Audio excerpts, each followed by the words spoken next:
Hi guys, my name is Winnie and welcome to the Wheelspin podcast, the home of Formula One content and everything motorsport. So welcome to our Canadian race, Debrief. And today I'm joined in by one of our biggest supporters and one of I do love talking to her like on whatever, like we engage so much. We yap about Formula One all the time. And I can begin to tell you how excited I am to have you. So welcome.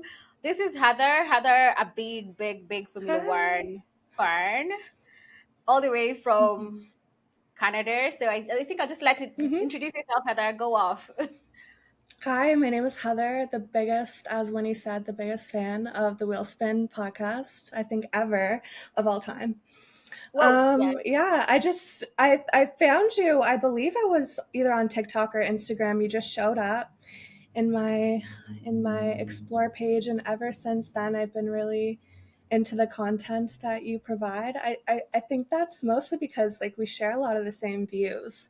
Like I almost can't help replying to all of your stories being like, this is No, I exactly love what I it. was thinking. So Hmm. representation. Yeah. And as I don't know, if I should get into like specifically where I'm from, but East Coast Canada, and just a racing enthusiast from a car family. And I guess that's what's really started my launch into the fandom since 2020 on. So I'm Ooh, relatively new into this, but that's not new. I That's don't four know, years just in. as committed.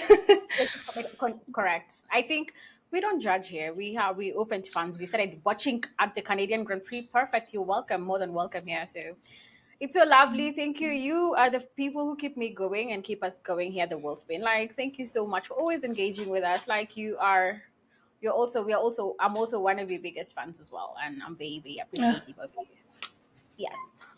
So I my want to. goodness. Of course, Heather has said we share a lot of views, and that includes, of course, we love Sir Lewis Hamilton. We support him like 100, Yeah. 100. Like yes, always. Yeah. So I think we were in Canada. That's basically pretty much your home race. Just take us through the motions of a country, Yeah. like when you're hosting like a Formula One Grand Prix. Like, how does it feel? Is it a Canada? Is it a motorsport country per se? Do people actually feel the Yeah. effects of hosting a Formula One Grand Prix? They definitely do. I know Canadians, I'll speak for all Canadians here.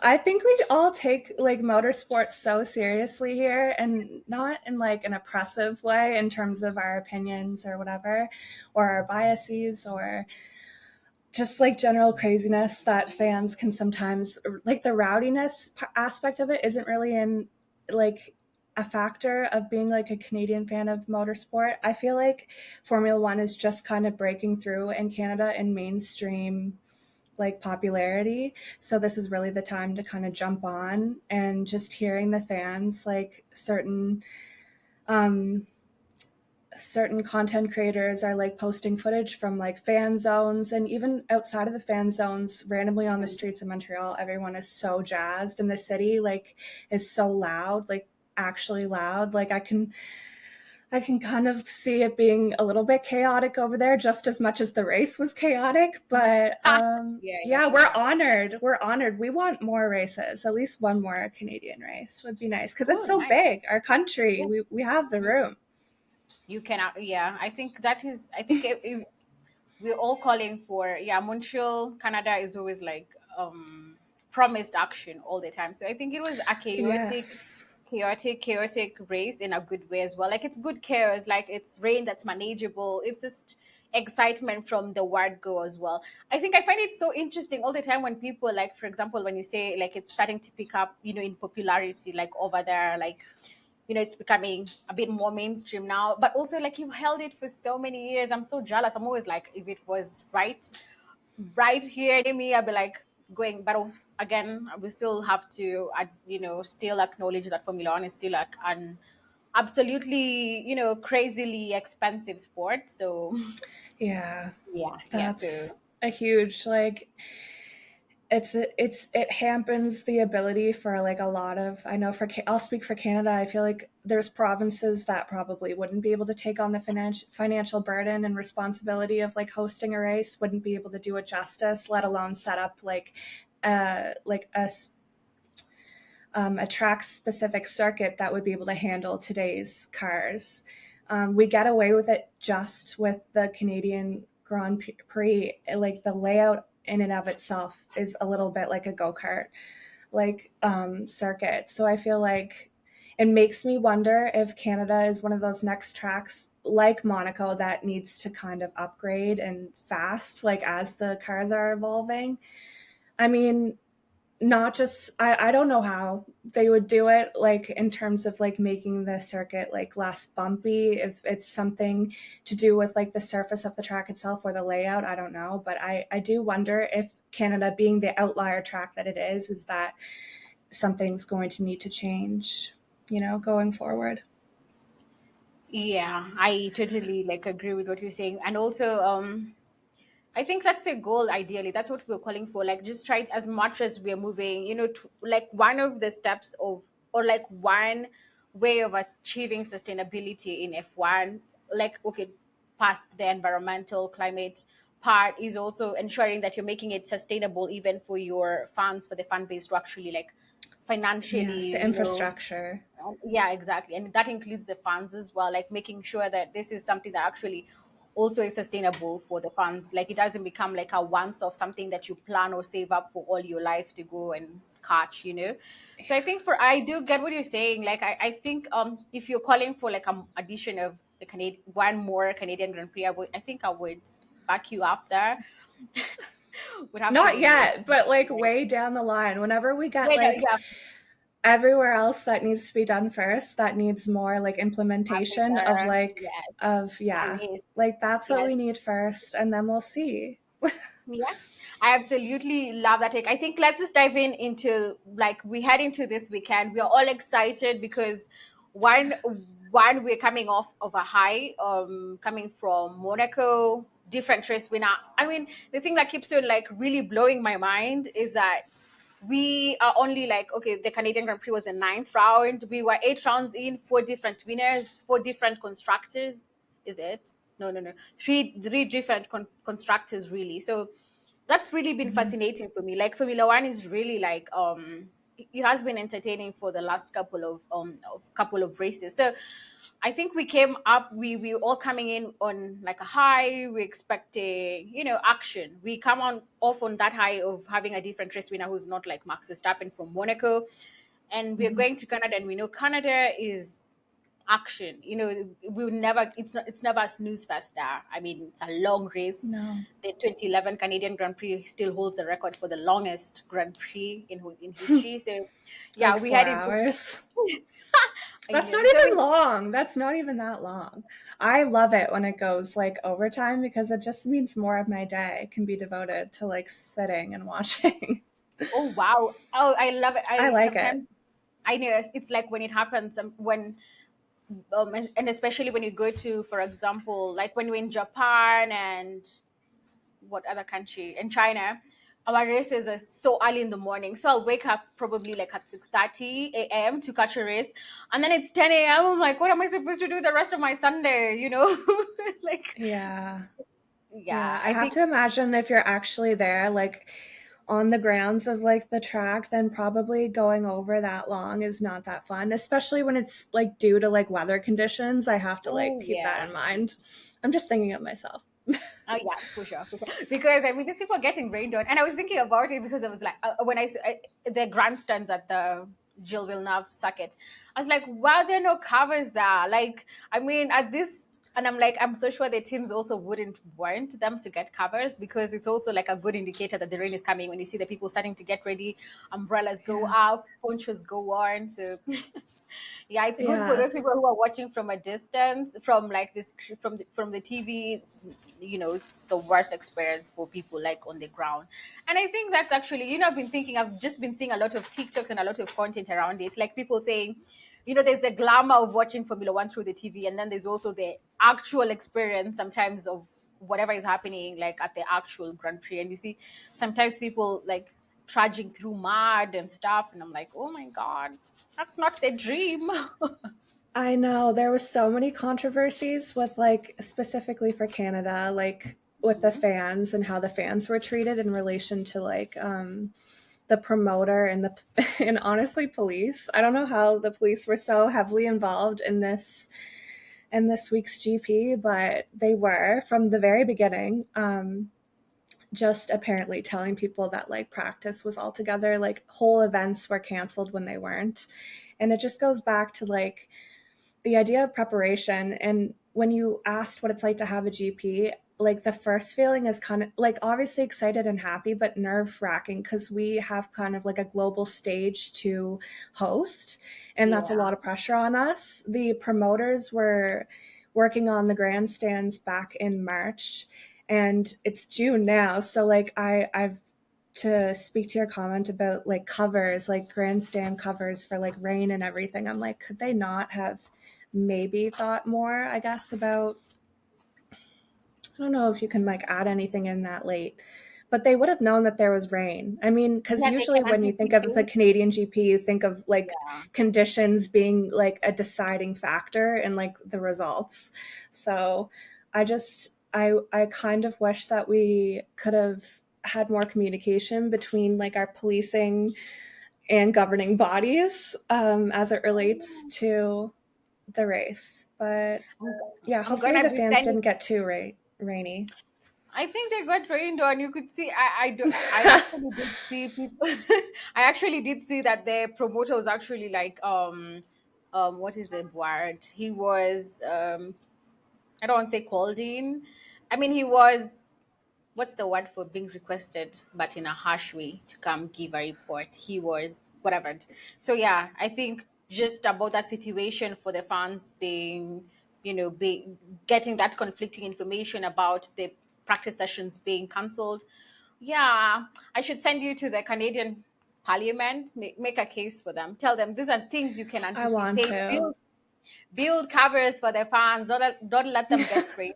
So I think yeah, because it blows my mind. These are things you can anticipate. Like you can check the weather radar. It says it will rain. Can you have covers for the fans? It doesn't make sense to pay all the money and then still get rained on. But I do love the rain, but I would not want to get rained on like I with like know. not on my own The like volition. and that like it wasn't even just rain, it was like the wind gusts and the hail.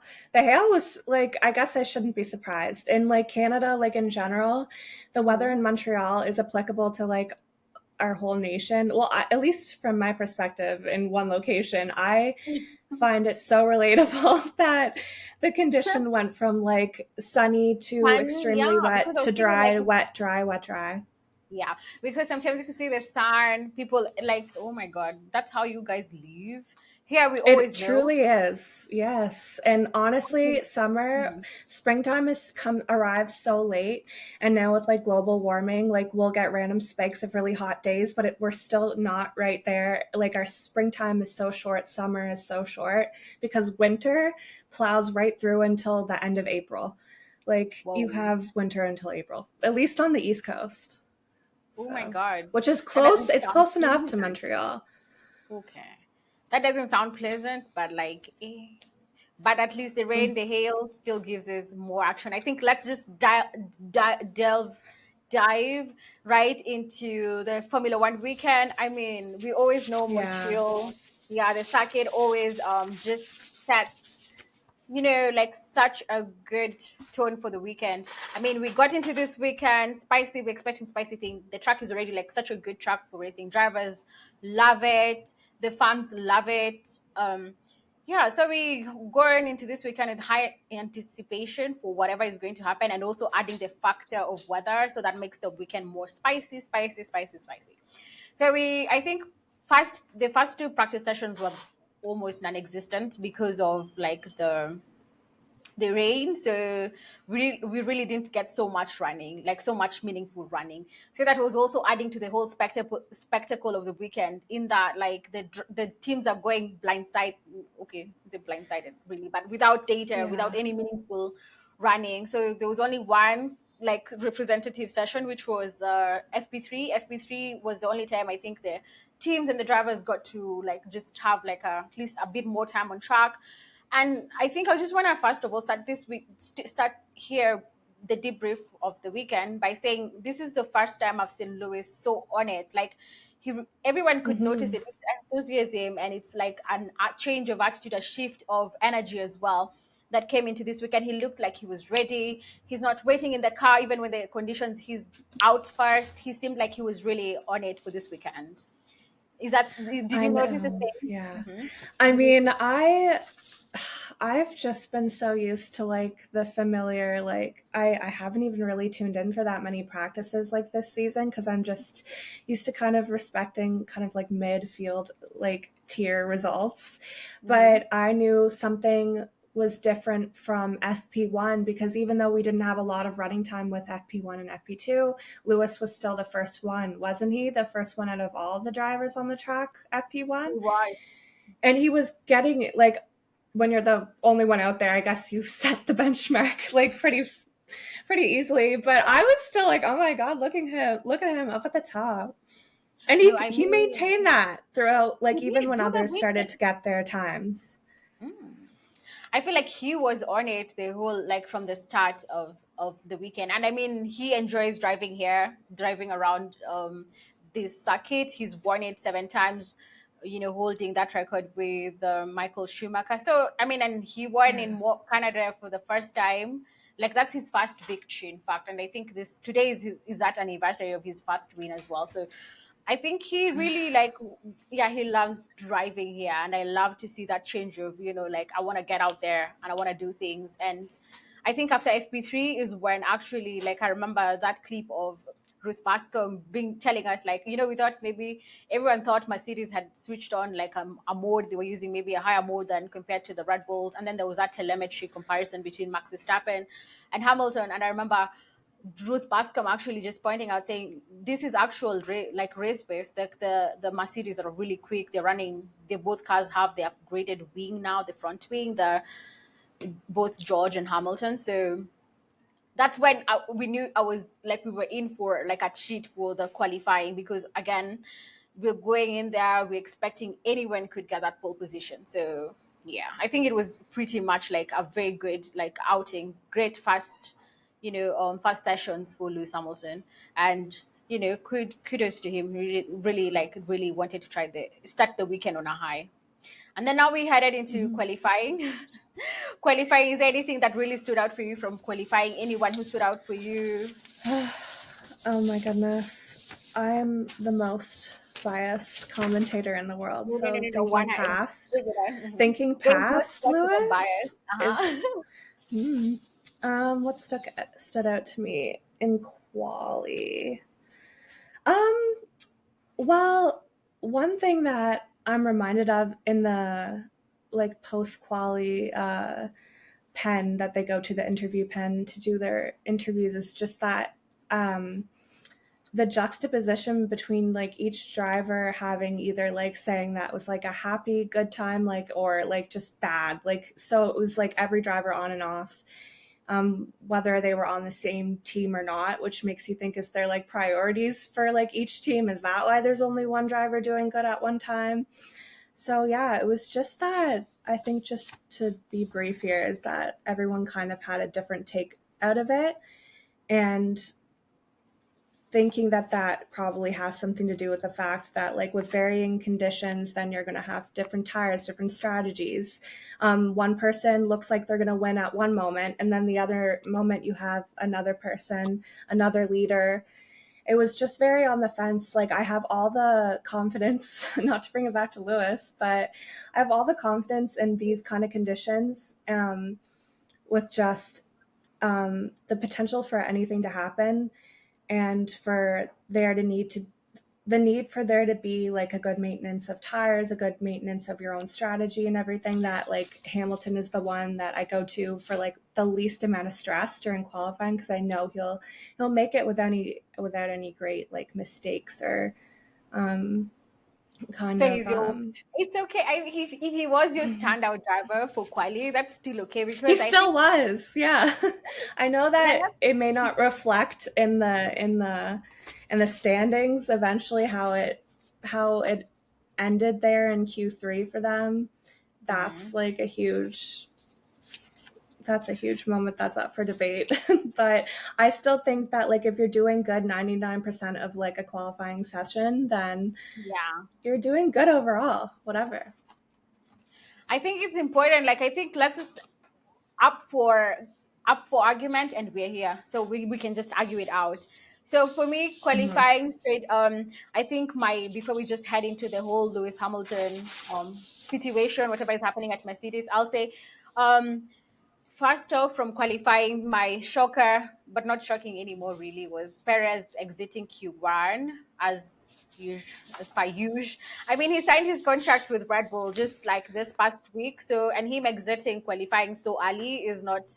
It's almost Give me a minute. I am Ex- switching Not my light. expected, but Yeah. So for Checo to exit that early, it's almost very on brand for him. So yeah, it's just even like Christian Horner said in zooming going forward to like the end of the post race like a debrief with Christian Horner, he said like we're used to like these kind of situations with Checo where you think one like he's in the down and outs and like that he's performing poor and then the next race he's back in form, and that seems to be the standard that they're okay with and that they want to set going forward. Because when you, not to go off on a tangent, but if you consider why with his results that he gets and how they seem to be so mixed and on like it's more the norm for there to be some kind of issue that he's experiencing than it is like the trend for him to be performing at the same level as Verstappen, who's a unicorn. I think that they just like the fact that Perez, being the good driver that he is, he's such a competent and fast driver. But when you are assessing him up against like Verstappen, there's always going to be that gap. It's just how much of that gap are you willing to like permit as a team, or does that extra gap like give you the confidence to keep him in a way because you're like you want to keep Verstappen calm and on on him on yeah, his yeah. own. Oh I yeah, almost that's think it's like like yeah. it's that I don't know. After Canada, it makes you wonder. I know Why? everyone was saying that the racing line was just like a like what did Alonso, I think he said it was like 2 meters or something. You had like such a narrow, like Narrow margin. Canada already is narrow, but now with like this one racing line because of the how wet it was Race. on all like quali practice race. So it's difficult to gauge how much of it is on Perez like this weekend versus I mean how much of the conditions messed up everything for everyone, for I most mean, people. yeah. I think I love the way, like, I love that take of saying, like, how much, as in, are they allowing the gap between them, like, as a buffer? Like, I mean, they don't want anyone fighting, taking the fight to Max Verstappen, really. And I've seen the argument of, like, the only reason, maybe not the only reason, but, like, part of the contributing factor, maybe why they continue to have Checo is his list of, he has, like, an insane list of sponsors, by the way. So I'm thinking at the end of the day, it's Formula One, cash is king. So because if it's on performance, like Checo is really not like on it. He's not been very consistent. He has like this one offs, like excellent. He's on it. You know, driver, and he Yeah. performs so nicely. And then the next time he bins it. So I think for me, his exit from Q1, it's like a major headline, but like for me, not shocking. I want to also say a very big slave from Williams. We had Alexander Albon making it into Q3 eventually as well, and also the K Mag as well. I might fight Kevin Magnussen for so many of those things, but like it's nice to see the teams catching up on that. So I think really that was pretty much it from qualifying. Anyone really standing out for me? Okay, yeah. So let's talk about qualifying in terms of Lewis Hamilton. So, as we were saying, he was excellent. Q1, Q2, very running very nicely. Q3, there's that incident of Mercedes tending, and they always leave it to the last minute to send out their drivers. They struggle Yeah. with tire warm up, and I'm so sure if you don't get to warm up your tires properly, you're not dialed in for that one lap that can, that's make and break for a pole. So Mercedes really that I think that they're really like I don't know why they really leave it all out for their drivers. That's like one, and it's something they do it like they've done it for so long, like it's in their DNA.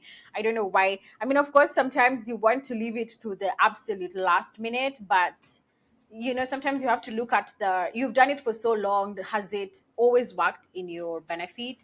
Is it time to change something? I don't know. I don't know how I felt about them sending them so late. And then now we can talk about Lewis Hamilton's like comments about he said he felt very nicely coming into this weekend. The tires are good, they're working. But then in qualifying, he says he doesn't know what happens with the tire temperatures. He said there's like a tire blanket issue. And Lewis feels like he's dropping all these statements for us, like to pick up on. And I think they have informed. I don't think it's a conspiracy theory that Mercedes is actively trying to sabotage Lewis Hamilton. I'm coming out brave and saying it. I do not. I don't know if Yeah. it's like I know. I know we might sometimes like Lewis Hamilton's fans are considered very extreme and very very passionate, and now it's I know they call the team LH like the cult or something. So mm, can be very intense. We want But the here, best for him.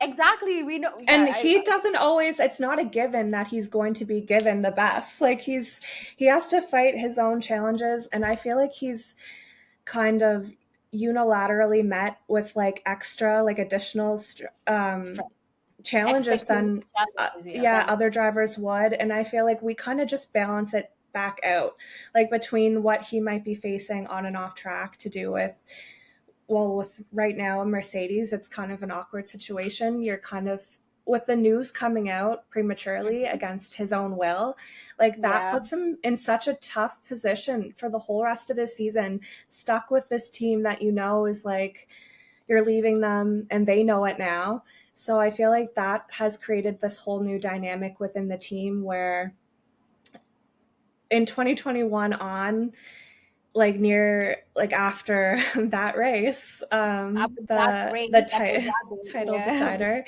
after Mhm. that on, it's just, that's when I've begun to notice that I wouldn't say it's just because George Russell is here and they've got their attention on George and everything, but I just feel like they're kind of stepping away from backing Lewis so vocally and so positively, unanimously. They've begun to back away because Lewis is having to challenge them more in their decisions and their towards like the development of the car, towards like track specific situations like we see in Canada, where I'm almost wondering if we're at the place now, if Lewis says anything, would his team be wary to give him like any kind of alternative like advice back, because they don't want to like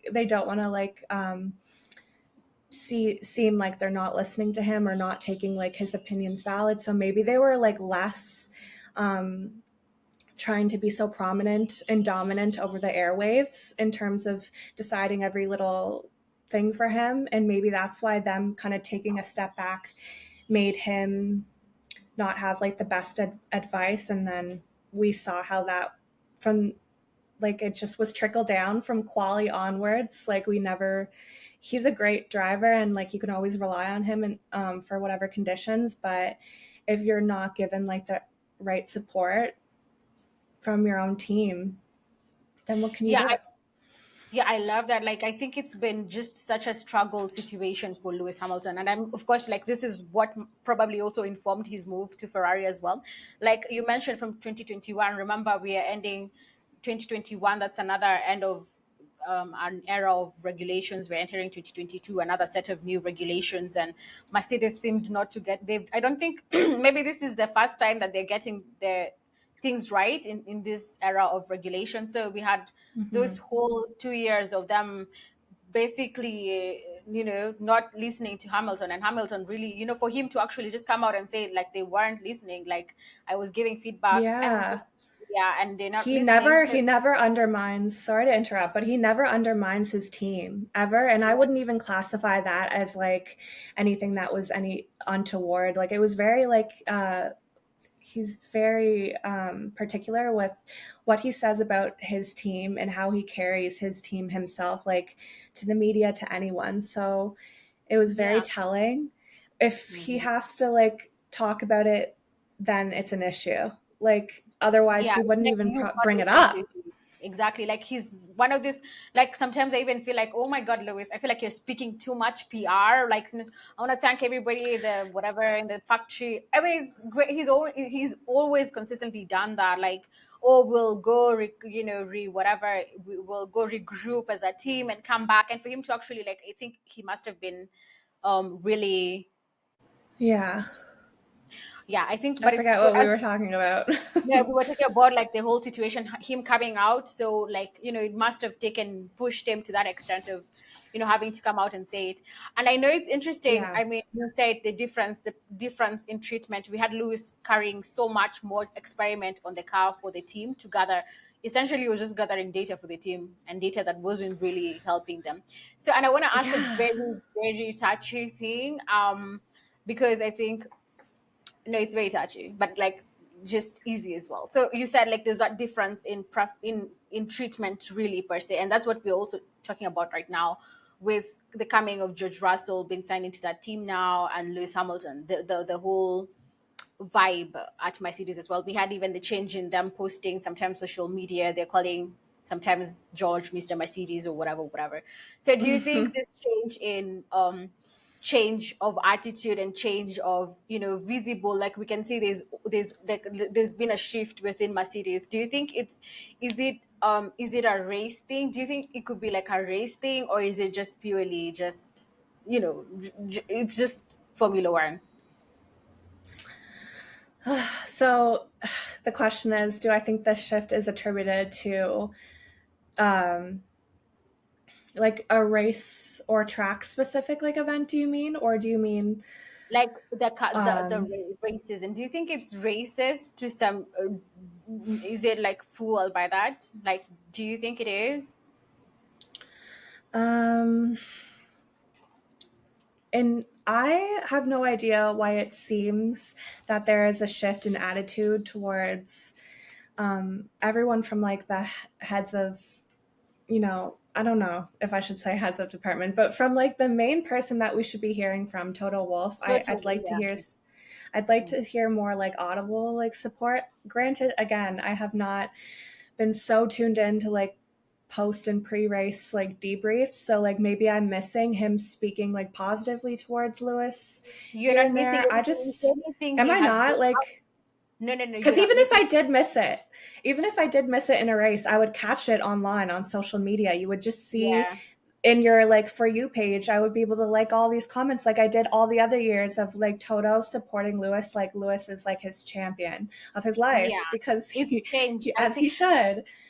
Yeah, and I But I think, don't think that, sorry, you go. no, no, no, no. Okay, I think I was gonna just also.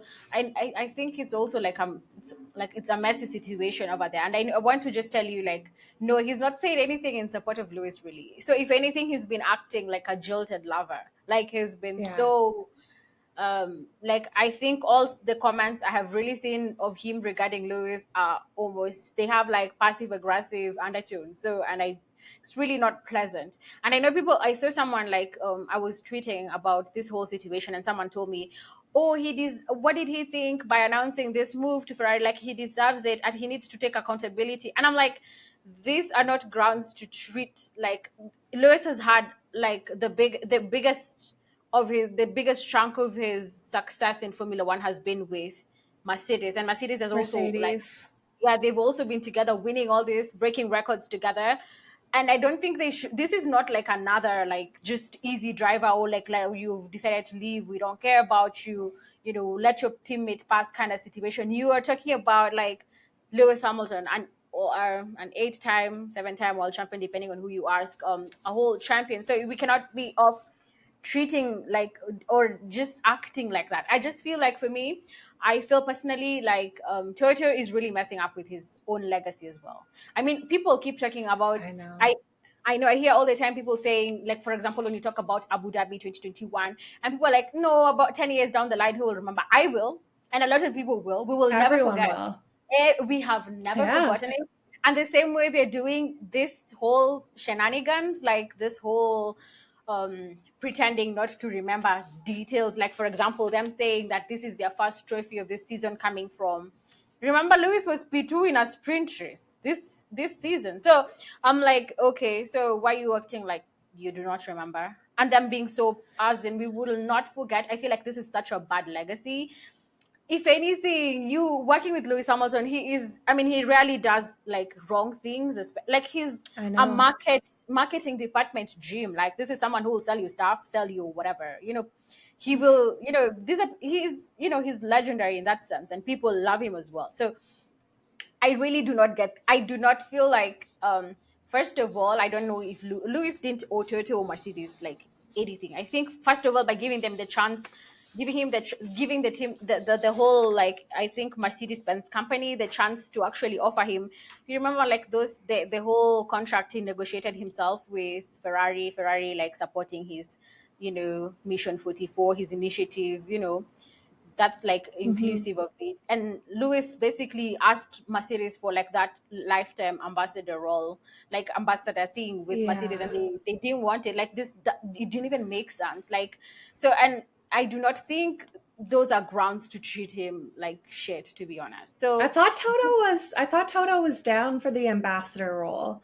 Was he that not? was I really thought I've awkward. Like, heard him bring it up. And I was like, good. Cause like I was like, that's great because when the ambassador like role first started coming up, it was at a time when like no one was thinking that Lewis would he was gonna switch to go. Ferrari, let alone leave at all his team. And I thought of the legacy thing kind of like as a nice way to like say goodbye to him. But he did say he had 5 more years left of racing in general. He said left in him. And I thought that he would be serving those like final years out. I know he always had a dream of red, like of being in red. But I thought Everyone like is, yeah. I thought he would just be at Mercedes a little bit longer, but I think, there's only so far you can go with a team and them really not listening to you. And that's got to be really a jarring switch for him because he's not just a B player on his team. Like you said, he is an integral, um, I wouldn't even say call him just a mere component of his team. Like if there is a driver that is Mr. Mercedes, I would say that it's Lewis There's and no one not who embodies it George. more. Yeah. So it's got to be a jarring switch and really unsettling if you're inputting all of these things to your team, all of these observances that you take and all of your advice, past and present, and trying to work on that and just be kind of like given, I don't know, like a brick wall in response. Yeah. I think that I hope he's not like mentally like self-destructing. Like for me, I would almost fear in every race for every tiny little change or like aspect that Mercedes had like their hands on. I would almost like begin second guessing everything. And that's got to like put a mental strain on any driver, let alone I think someone who's like supposed to be the head or the lead of the team. I hate that he's not being I just don't like, sorry, I won't use hate. I don't like that he's not being like prioritized as the lead fastest driver driver. because he He is the is, master. Yeah. and And I also just like the most consistent. Like Yeah, I he don't is. fear that he's going to mess up or take a risk that he then can't Never. back up. Yeah, I think that's also I think I'll just finish off on like what I was going off about. I don't know if I've said it here like on in the podcast, but I'm so happy he actually switched the teams. I think he outplayed Toto, because ideally I think Toto wanted, he was going to force Lewis into retirement. He was going to force Lewis into retirement, and he wanted Lewis to handle Lewis's retirement. He wanted to mastermind that whole thing. Toto, I feel like that's one of the things he wanted to do. So that, remember, they have all those prospects for Kimi Antonelli, the youngster, the young Italian driver. So I think I am so grateful that Lewis got to play a hand. I mean, and he got ahead of Toyota's mastermind or something. So, and he can get to retire on Hmm. his own terms and not on anyone's whims and really grounds per se. So, I think that must hurt Toto, like, as well. So that's why we see him acting out like this, the way he's acting out. And with George, as in, we know George started this. I mean, as you said, Lewis is someone you can, if anything, I'd be pouring into him. Like, like, this is someone you do not expect to just, he will make, even though he's making errors, it's things he can come back from. I think we're not talking enough about how George Russell fumbled. Like, Lewis started below P7 Yes, and exactly. Lewis finished right behind him. Like, and almost Lewis really did deserve that podium. And I don't know if you've already gone to the race. I think we were just talking about that whole Mercedes situation, really. So I think we can just directly go into the race. In Get fact, we into can the just start off race. there. Like, I think the race I would. very, yeah, I think we can just start off there. Like, Lewis setting P7 and and George Russell setting P1, and they Yeah, and finished just almost. Yeah, I think. Okay, how can you describe, like, what did you make of George Russell's race? Do you think there's anything he could have done better, or oh rate his goodness. performance actually? Okay, out of like 10 or out of Oh 5, yeah. what should I do? Oh, I don't which one know. do you How do I think? rate Did you do his a 10 or a uh, 5? 10. Let's do 10. 10 is more. out of 10? Yeah, out Rating of 10. his performance for the whole weekend or just the race? Just a race. Okay, just this is easier for me. Yeah. Um, I'm not sure if it would be much of a difference if I added on practice or quali, but I would say like a 7.3 out of Mm, 10. And that's good. I feel like I'm being generous. Very I think generous. I'm Yeah. being generous You because for are. someone who's at a top team, I just Mm-hmm. expect for him to being a like it's synonymous with racing is just go like the idea that you're going for it. So I get his excuse when he does get into bungles, like he's kind of shaky. He kind of like when he gets nervous, he kind of seems to slip up more often, and he will say he's going for that gap and he's going for the chance, and that's just I mean that whole concept usually of a driver saying that like I'm just going for that gap and if you don't you're not a driver anymore, that usually comes Mm-hmm. right before like they mess up or like comes aftermath, like they will say that they were just doing what they were supposed to They're do meant as to a do and racer. driver. They're Yeah. racing to win, they're not Mm-hmm. racing to like be behind. But Mm-hmm. I what I expect from someone from Mercedes is just to finish the race. And when George is on the track, I don't have the confidence that he's always going to finish the race. Not that I am expecting him to like DNF, but yeah, honestly, for Canada, yeah, I was just waiting for George at some point to like, even before the Piastri him when he was trying to make that move and it was just like too early or like he didn't have like the tires or whatever the reason was, like he couldn't make the move at that point and then going for it anyways. Just it's Very telling of George Russell, really. yeah, it is of his character. I just Yeah. it's not that he's not ready for a Mercedes, but I would say but it's I we're too soon to be calling him Mr. Mercedes. I mean, He's in for a sure. fast car. He's in a fast car that, well, it's just getting a little bit fast now and it's just getting its like downforce back in. Everything's starting to get like they're on top of the balance. And so they can go for like more strategic lunges or like movements or like overpasses. Not overpasses. I don't know why I just said that. Oh my of goodness. just regular of passes, but they're just getting to that Overconfident. point Yeah. and I feel like I don't know, I expect him to get like good results and everything, but I don't know, I think he's risking it a little bit too much and doesn't have the experience or the confidence that Lewis has.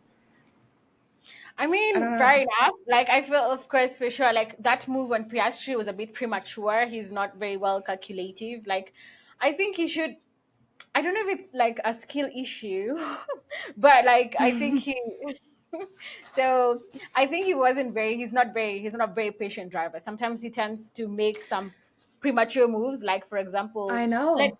I learned, like, I picked it from like Oscar. Oscar Piastri is a very he's very calm, very calculative as well. Like, he reads, he knows when to do the moves, and that's when that move that like Russell wasn't able to do one lap earlier, Lewis was able to do a lap later. Like, so it's those. I think again, if anything, Mercedes. I'm like, if you're propping George Russell to be your main driver, your lead driver for a while now, then you should, if anything, you should be picking up so much like tips, whatever from Lewis Hamilton. And I don't think they should just be behaving the way that they're behaving. So I think with George Russell's race, I'd rate it. I knew when I started on pole, I kind of had the feeling that he would not finish number one, though. Like, as you said, I don't know Oh if you had yeah, that. I mean, I he's knew only. that. Sorry, I was I gonna mean, say that I no, you go because I keep interrupting.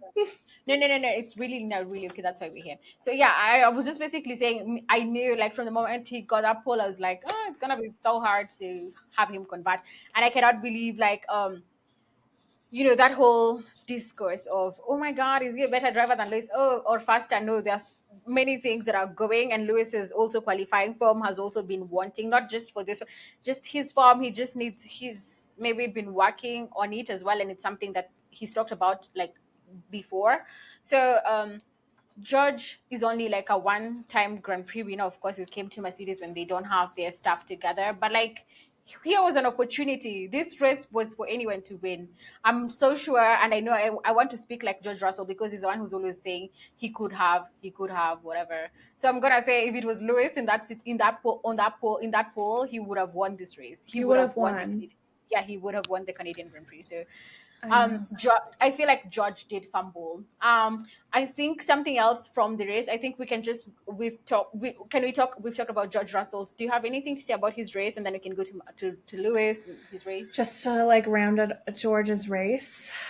Um, I would say that I knew that he was not going to maintain the lead when he was asked on Saturday, like just there, like right on the track by who was interviewing. I don't know at the time, but it was like literally right after he placed in qualifying, and they asked like, does he think himself that he's going to bring the challenge to Verstappen? And he was like, or does he think that like, does he foresee like a win or Mm-hmm. something in relation to Verstappen and like maintaining like Verstappen behind, keeping him Keeping him behind him. And he was behind. like, yeah, why not? And he was like full of adrenaline. But that's the Mhm. moment that I knew, because he was just so like, you could tell that he was so excited because it's like, yes, they knew going into the weekend that with these upgrades that there's some potential pace there and speed, Mhm. but no one at Mercedes could have predicted like them owning qualifying, and then a race was kind of like not even, I would say, In the I wouldn't books. say it was in the cards for them. So I just feel like with George's response, it was not hasty, but I think he was so surprised too that like enhanced his own elation, his self pride, and that gets in his way a little bit. And I can understand when your peers of like the same A class, yeah, age bracket as you, are winning around you. Like Lando just secured Lando, like Charles Leclerc, yeah. Charles. That's gotta like put more pressure on you, but I don't Yeah. know. I just feel like you're coming from Williams, so you should have even more patience.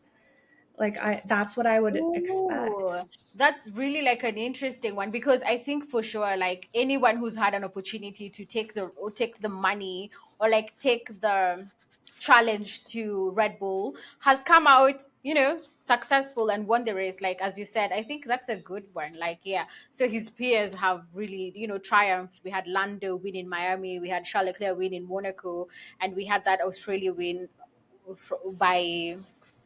by Sergio Perez, no, from Carlos. So, oh, wow, yeah. So Yeah, I think, yeah. So I think, yeah, I do get that. Like, inflated his ego. Maybe he was not very patient with the way he was driving. He made a number of errors as well, but eventually he did yeah, end up at least getting to that podium as well. But he also caused some damage to Piastri. I think he did hit by Piastri. Like he did hit Piastri, and I think was it when he went off track and then came back. Or there was a time they were so close they hit each other because I remember that George was actually under investigation after the race on causing a, I think was it causing a collision with Piastri. So yeah, he yeah. was actually, yeah, and I know that Mercedes would have gone and fought that penalty if he had gotten a penalty. He wasn't penalized for anything. So yeah, let's talk about Lewis Hamilton. He's Lewis Hamilton in lucky. this race, yeah, like I mean, of course, this race started on Inters. Like this was going to be like a game of strategy as well, like, and also like a game, a race of, nerves for the teams, and especially the strategist and the pit crew as well. And this is a race, there's a 60% like chance for like a safety car, like since we started, like since 2020 to up to now, there's always been like there's a 60% chance for a safety car, and that's data that the strategists have to crunch up and everything. So very very close, Hmm. like we're starting the race on non-slick tires because the track is still very very wet, and it's going to remain dry for a minute, so they with more cars on the road dissipating that water, and the track now, there's like, it forms like a racing line or something, and then now we'll transition into Yeah. slicks, and then there was also like forecast for rain, and then now we'll end the race Like on slick. 100%. It was like 100% chance of rain. I'm like, that's not a chance then. That's like Then an it's assurance. probability. Oh no, And it's not probability, it's just like for sure it's going to happen, yeah. yeah, and I just feel like, just to like cap off the George thing, I just want to say I just feel like he's a bit too overzealous like at this point. I feel like he at one point he was like holy moly, and I'm like, yeah, George, your holy moly attitude where like you kind of like you got away from like nearly putting it in the wall and you're going to be like holy moly, just I would say that he's taking like barely permissible risks without the promise of the follow through aspect that Lewis has. So it was just like nervous excitement is what prevented him from, P2, but also possibly like winning the whole thing. Oh my God, this is such a good, like, psychological analysis, really. No, not even psychological, just from the emotions and everything. Oh, I love that. Like, for sure. Maybe that's something he needs to learn how to handle. Like, yeah, so that you're Yeah, I able mean, to. Toto, Mhm.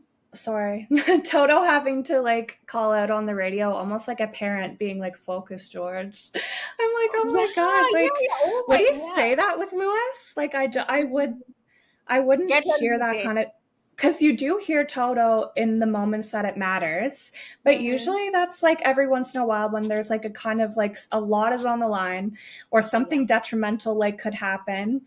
But it's never like in terms of Toto talking to like say Valtteri or like Lewis, I don't know if I've ever heard him kind of like a mentoring tone of voice No, in the no, sense he's not confident that George can handle it on his own. and the Whereas fact that you was don't, like, yeah. I think he'd already lost like the lead of the race. That's when he's being told to now focus. Like, I'm like, focus and get back your position. But I get, oh wow, yes, interesting. Like it feels like he was baby fed. He was literally spoon fed that podium. Like they're saying, you made an error, George. Oh, wait, we will cuddle you. I will swaddle you. I'll feed you some formula, and I'll give you your podium, baby. Focus, George. What the fuck? Like, as in, Yeah, no. that's wild. Was he not focusing? Like Was he what not was going focused? on I mean, to he make you already say wasn't that? focusing because when did you lose? Why did you lose your lead? Like, and not to one driver, two drivers.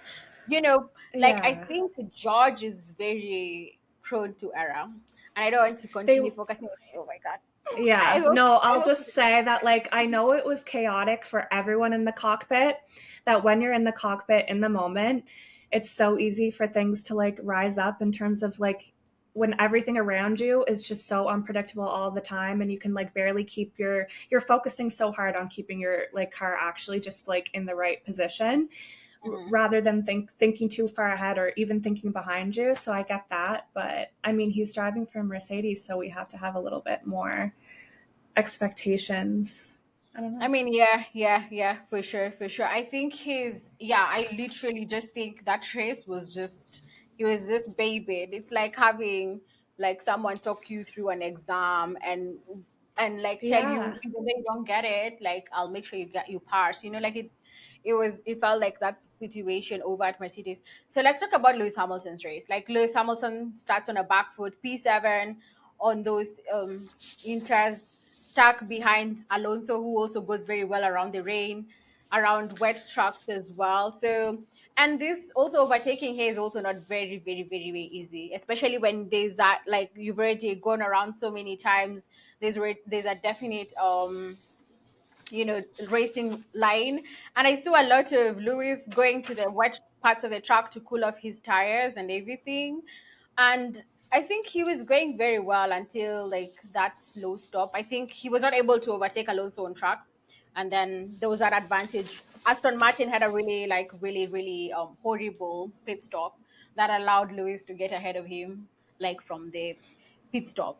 Yeah, And he I was think they, held up by oh, Alonso for so long. yeah, he was really trying to get past, but I don't think it was going to be also very easy because it was also like the DRS is allowed, enabled, disabled, so it was not really coming. It wasn't going Yeah, to be it easy. wasn't always enabled, right? Like they were No, they were, waiting a lot of the time for direction from race control, and I'm like, does race control know we're waiting for like the and, go, like the approval of like DRS? But I and guess they're yeah, just and waiting to also see if it's safe. And also, like talking about risk control, it's a detail I'd forgotten. I remember there's one of the sessions that Charles Leclerc went out on the inter tires before race control declared the track wet.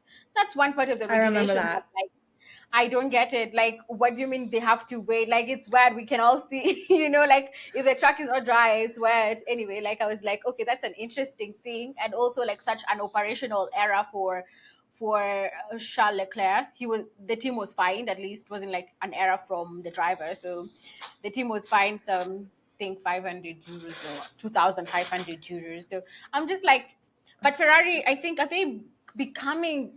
I just like Ferrari. Are they reverting back to their usual, clownery behavior, and making silly errors? Them not making it out of qualifying. Remember, this is a team that's on a high. They went around very well in Monaco. Monaco is not very different. It's these bumps, tight lines, narrow track as well. Almost I mean, of course, it's not very similar to Monaco, but like it's not also like such a far departure from Monaco. So we didn't expect them to really, really like struggle here. So and then I don't even know. I even went to their race already, and two retirements for Ferrari from this race. I feel like just Yeah. Ferrari was just out there for a circus, like because I cannot even explain it anywhere. With Charles Leclerc, they pitted him. He stayed there for like a while. I was like, what is wrong with these people? What is wrong with them? They held him in the garage for a minute. I thought he was great. I mean, he had a power unit issue that they seemed to correct over the race, and then they pitted him for Yeah. tweaks, but the track was still very wet. They had to pit back again. Oh my god, it was just so much. They eventually retired the car. So I don't know. I just feel like they were The tire strategies, like we've we just expect it now, like as a future Ferrari fan, because I will have to make this transition. I yeah, like this race what did not bode well for like Hamilton fans, because you're thinking, is this going to be my future? Are we yeah. always going to hear Charles saying the same thing? We've got to figure out the engine issue race after race after race. Is it the same engine issue? Like, obviously not the same to code every time. But if you're saying it is a PU issue every time, then like, what can you do to make any kind of notable difference so that we're not hearing the same thing from Ferrari drivers every No, week? I think, yeah, I think for them, apart from the issue was rectified, and I think the team radios coming from Charles Leclerc was just a mixture of things because I think he's still trying to figure out things. He has a new race engineer, so I think they're still trying Yeah. to like really mesh, and it takes a while before you can have, I had Charles screaming in the radios like, "I didn't ask that. Just give me whatever I asked. Answer me directly. I asked you." I I'm like, know. give him the information he wants to. Yeah, so I think that's Didn't just. they Mhm. did they tell him that there was an issue because he had to ask for it specifically, or did they already tell him it was an issue first? Because I feel like it was It's a wild very that fair they responded that like, oh yes, there is some, based off of what he asked, he was like, yes, there is an issue, but you're gonna have to just keep pushing yeah, regardless. yeah, yeah, And I'm yeah, like, yeah. Oh, How does the driver pick up in the issue before you do, and then you're telling him it's actually we've repaired the issue? So I'm like, Ferrari, there's need for, I think we're giving them the rest. They still have some few months to get their shit together before we head over there for. But personally, I think I'm still like, I'm always like, I have no allegiance to teams really, but I think when I started watching F1, I was really like a big Ferrari fan as well. So um yeah.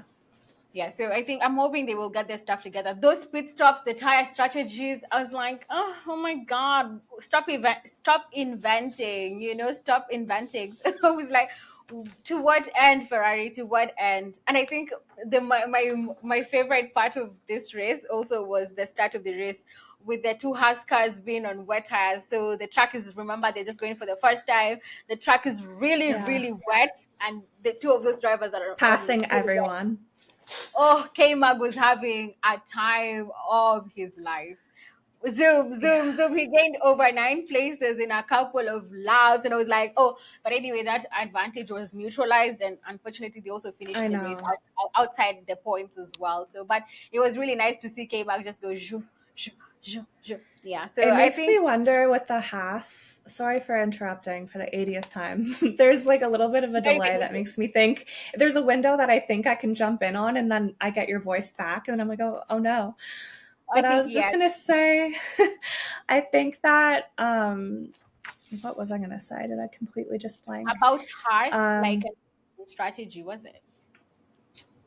right. I mean, I think just to start it off, like my commentary on like their race in general, because I think that they did at the beginning like seemingly have like the right strategy, but I think what was almost the point of, I don't know if I would say pushing it so hard, to know that like a safety car is like, if not promised, it's coming and it's going to neutralize everyone's results to an extent. Like, why would you push like that hard? Like, if there's like, especially with like the risks that there was, I'm used to seeing like the Haas drivers really just go for it. Like, they've got an incredible lineup of two drivers that like they're really trying their best and they're putting their all on the track. I just wonder if it was too preemptive, too early to do that, knowing that all their work went to kind of waste after the safety car.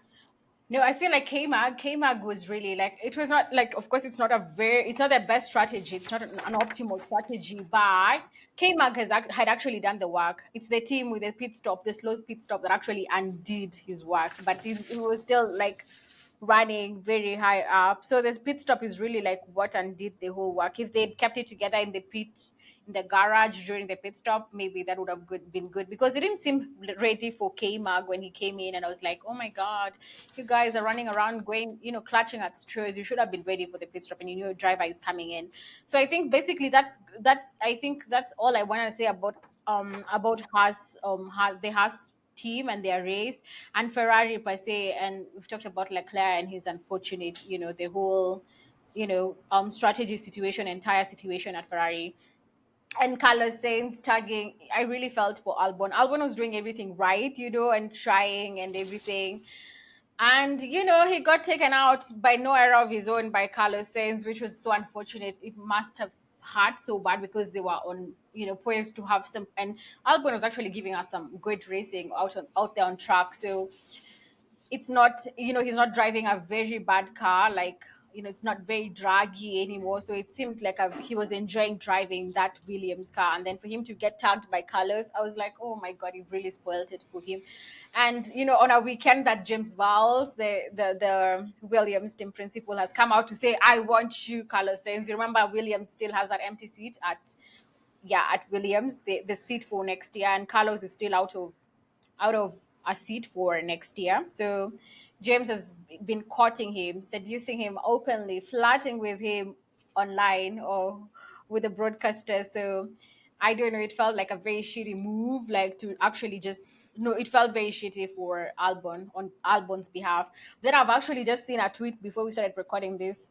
Sainz actually just apologized to Alexander Albon, and I was like, it's not like Sainz. He never accepts his mistakes. He never says sorry most of the time. So I'm guessing Yeah. probably the contract has been signed for Williams for next year. So Yeah. You You think? had him there for us. I think he will be driving for Williams next year. And he really doesn't even have so many options, really. Well, yeah, like you said, Williams is kind of like this number one quarter of signs because like the alternative a little bit Mercedes, like the mixed signals from Toto Wolff in his interview, it seems half accommodating to the possibility of Signs joining, and then the other half is like, but we have Kimmy and Antonelli, and so I feel like this young driver, like how much experience is he going to have for you to like he might have like early test times he might be smoking both George and Schumacher, but I just feel like is that going to translate into like races where you need like actual experience? I feel like it's a huge gamble to like Have him on the have car. the future of Mercedes like on the shoulders of like this young kid who should go up the ranks. I feel like George did start at maybe like a mid to lower tier team and then build your way up to see if you've earned it instead of like people wanting to go the Max Verstappen young champion like route because the younger you get them, like the more you can get out of them. It just feels really opportunistic and like not a sinister way, but like it's just it doesn't really make too much sense. I don't know logically. I I get it think, goes back to us talking about legacy and what Toto wants his legacy to be. I guess looking for the next best thing. again, I mean, of course, this is a kid that has been on their radar, and that's what I'm telling you.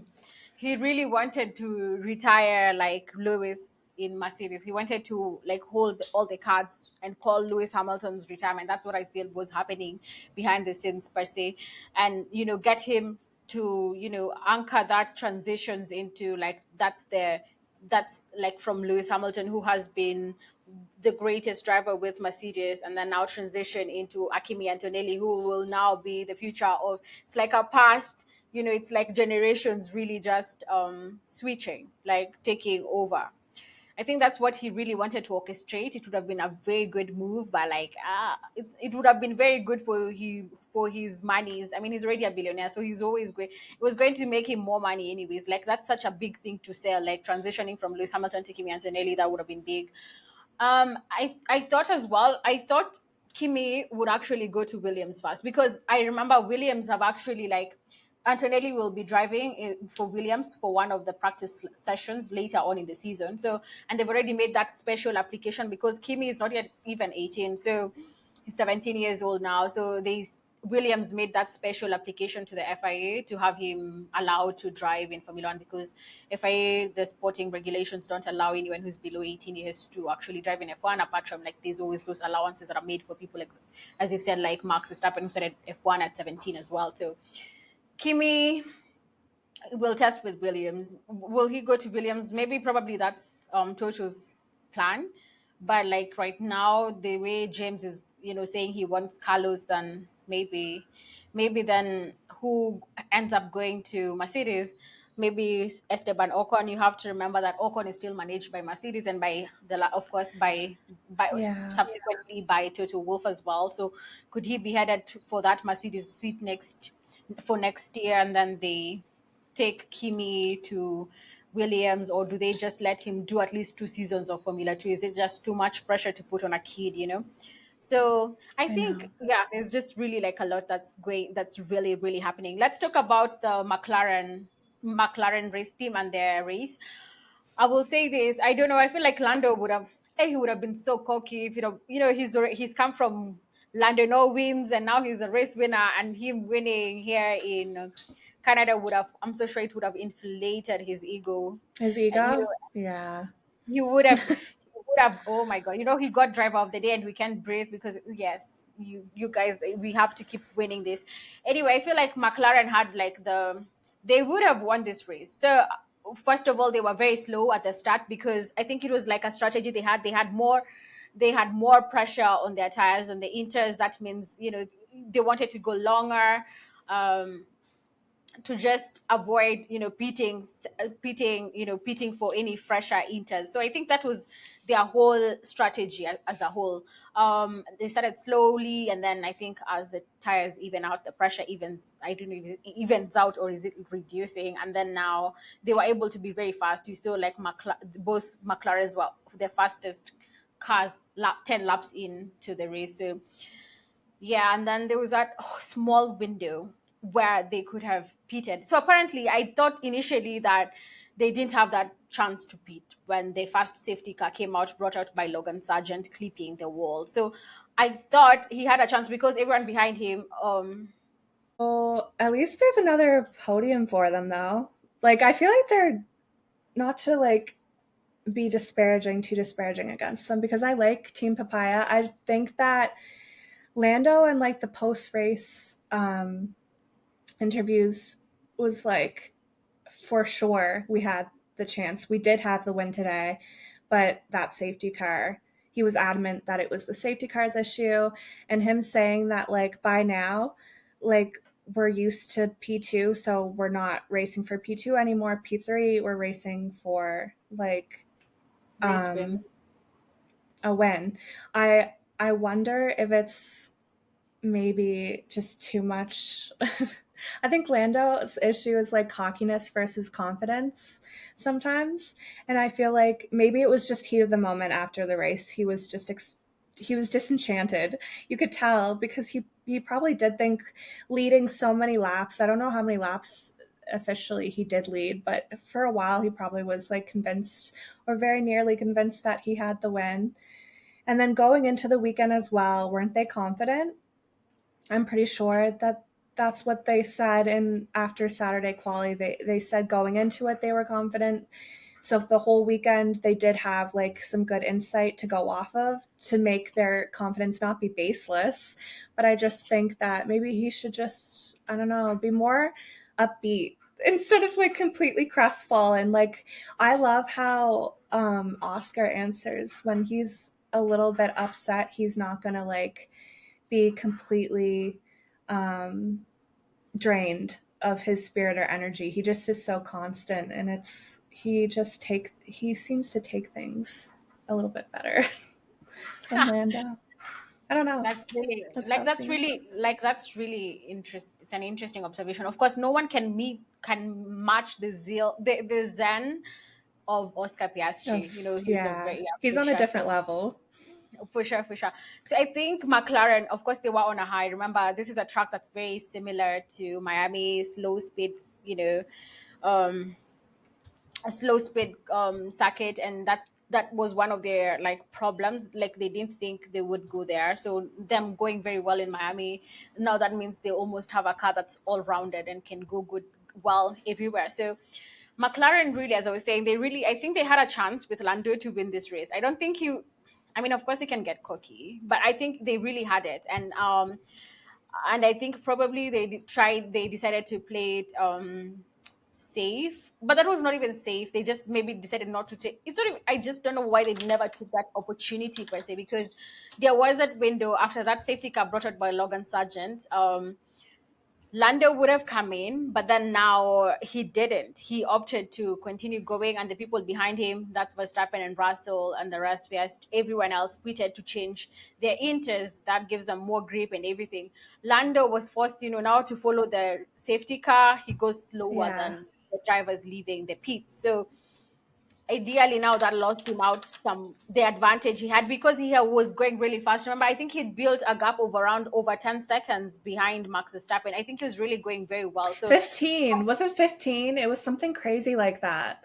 He yeah, it said was it. He over. made a point of saying, he's like, just so you guys know, like I was like so far ahead of everyone and then that safety car. And it's a shame that he was just on the wrong part of the track at the wrong time. He had No, already he was passed the mark, he right? was I know everyone says that, but like I have seen the analysis like He said it. He said it like in the no, I know post, he like said it. in the media pen. So there was like there's been an article that was done today in the morning because I thought that was the same. Everyone had the same like the same story yesterday. So there was an Yeah. analysis done by F1 TV, and I think I'll make sure I'll link that write up here in the show notes. So yeah, apparently they did have that window. They had like 10 seconds to actually get let me see if I'll find it what they said. Yeah, there was a window for them to actually Oh, but it pit. was like 10 seconds. Yeah, 10 seconds. So that he could have just drove in because the safety car light or whatever came up like 10 seconds, 300 meters before, like before getting to the pit. So he had enough time to actually come in. So apparently that missing to take advantage of that safety car was apparently very intentional from the team. It didn't work out very well. I mean, he was going very fast. Maybe they assumed because he had the pace, he's built more temp into the tires and he's going very well. They were assuming he would build a bigger gap, and they had that as well. There's a time he was like a pit stop safe, and he could have pitted and come out ahead of Max Verstappen. But then they opted for an extra round, and now that completely took them out of the game.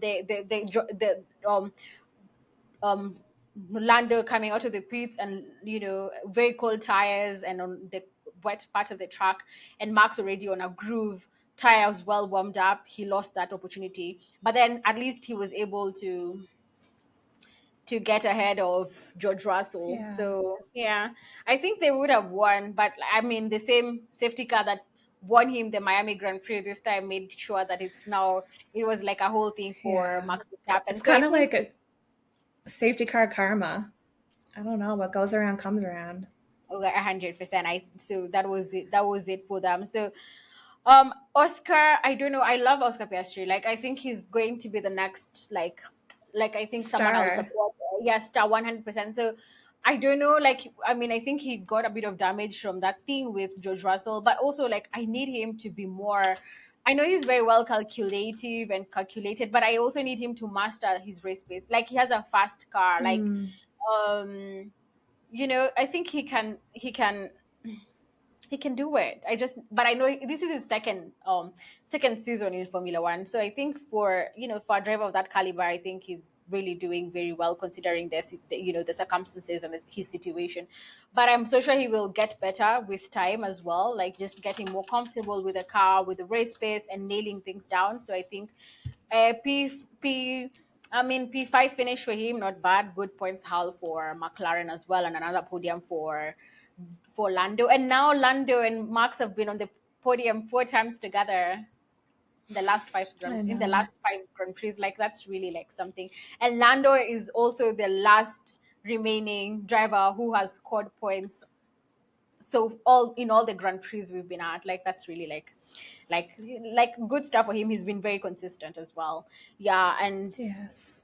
and Max won that race. I think he really had to work hard for it as well. It was not like gone at the easy races where we say we just show up to a Grand Prix, Dutch anthem, we are out. So now he really and this is what I was calling for, like early on when I was started, like when I was doing the debriefs. I'm saying, like, yes, the Red Bulls don't seem to be making any errors. Their departments all seem to be working together. The pit crew, whatever, the strategy, everything is working nicely. But now I think you can only operate on that high turn, like you can only go there, and then sometimes you can plateau or whatever. But then now they're making Yeah. errors, and like this is a weekend that um um Verstappen's car had an issue. Like they had like an electrical, it wasn't electrical, it was a power unit issue again, and they had to replace a Mhm. power unit.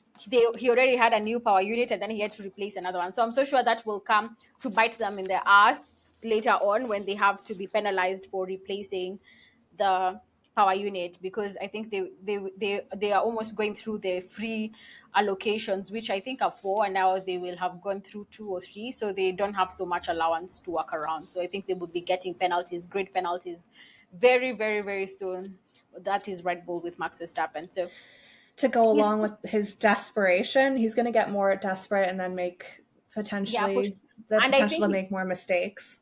yeah, I think he's been operating on this. I think, even when he was making mistakes, the drivers, he's already built such a big gap. He has such a fast car. So He there's could not been afford it. anyone there to be, yeah. But right now, he makes any mistake, there's someone who's there. The teams are there to actually just take off and they will win a race. So this is really good racing. I think this season is shaping up to be a very, very good one and entertaining one. But I need Ferrari to get on their Zoom, because they need to realize that Charles Leclerc is also in the fight for the driver's title, because you cannot be DNFing just, like on No. this weekend he missed out on a whole like points for, he was already closing that gap to Max Verstappen, and now Max had a whole 25 more points. So I just need like Ferrari to just be serious, and I also need Charles Leclerc to get on with it. Like I want a battle. I don't want easy stuff here. So yeah, I Yeah, mean, I who else? mean, Like, hmm only Williams was the only other double DNF, right? yeah, Like, yeah. why is that? Like, we should not be comparing like a Ferrari. Williams does has the Mercedes engine, and Mercedes is doing good right now. So that makes sense McLaren why and we can we can expect Williams to be like a little bit more elevated these days, but in general, like it should not be a question if we're even make if Ferrari, I say we because I'm thinking about my future self as a Ferrari no, fan. no, no, absolutely, yeah. I just Mhm. think that Ferrari can't be like their issue can't be whether or not they're gonna finish the race.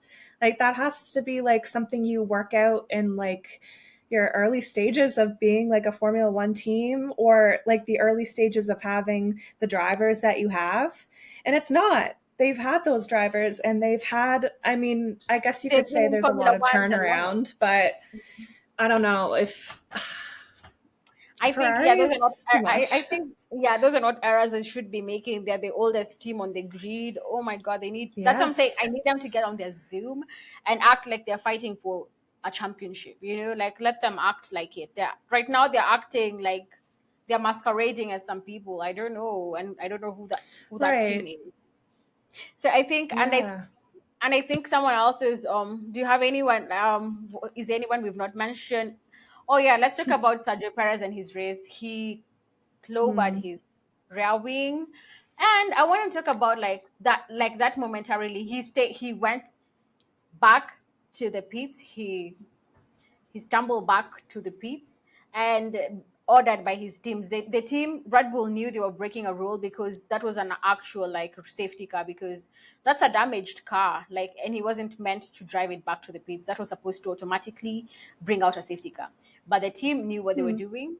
And now that has attracted Sergio Perez a 5-second penalty and a very big fine for Red Bull as well.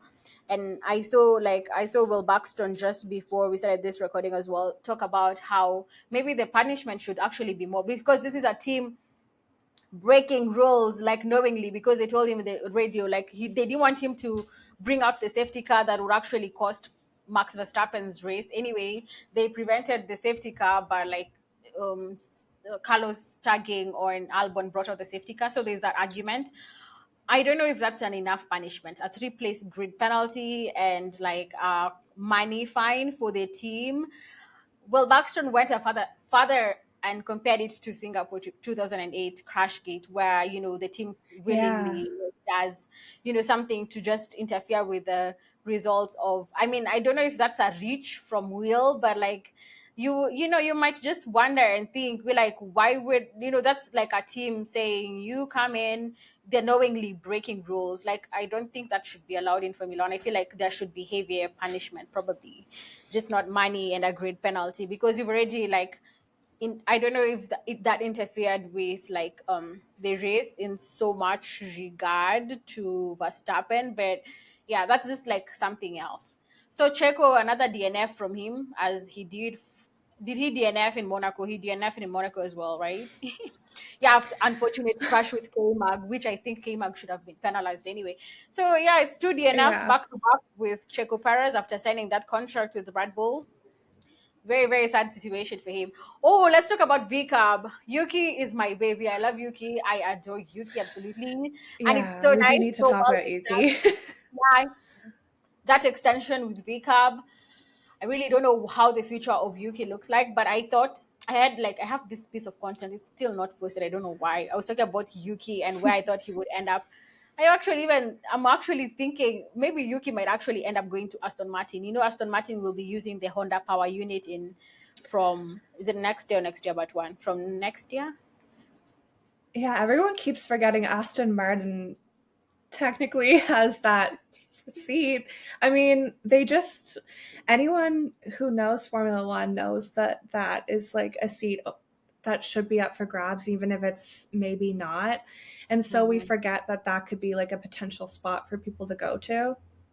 But it's not a In potential terms, for anyone to go. It's just we all know it's a risk as long as Mr. What's his name again? Lawrence Stroll is at Aston Martin, still owns a very big chunk there. We know Stroll will always be in Formula One.